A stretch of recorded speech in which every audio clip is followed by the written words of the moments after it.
আমাদেরকে আমাদের আল্লাহ দুনিয়া ছাড়তে বলে নাই, আখিরাত ভুলতে বলে নাই, দুনিয়া বাদ দিতে বলে নাই। আল্লাহ ওয়ালা তানসা নাসিবাকা মিনাদ দুনিয়া, আল্লাহ বলছে বান্দা দুনিয়া ভুলে যেও না। আমি বাজার, ব্যবসা, হাট ঘাট, চাকরি, ক্ষেত খামার, স্ত্রী, সন্তান, ঘর পরিবার, ঘুম, আহার, নিদ্রা, আমি কোনোটাই বাদ দিতে বলি নাই বান্দা, ছাড়তে বলি নাই।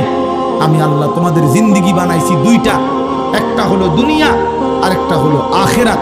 দুনিয়া তুমি কর্ম করবা আর আখিরাতের জন্য আমল করবা। দুনিয়া কর্ম, আখিরাত তোমার ধর্ম। দুনিয়ার জন্য করবা কর্ম, আখিরাতের জন্য করবা ধর্ম।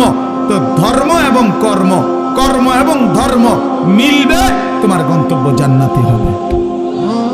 তাইলে এখন হুজুর একটা আশ্চর্য সুন্দর কথা কইছে যে আল্লাহ বলছে বান্দা দুনিয়া তোমার কর্ম, আখিরাতের জন্য তোমার ধর্ম। কিন্তু আখিরাত লম্বা সময়, দুনিয়া স্বল্প সময়।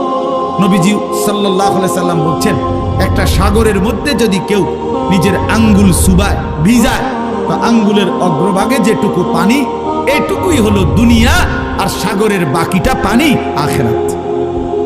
তাইলে আখিরাত লম্বা না দুনিয়া লম্বা বলেন?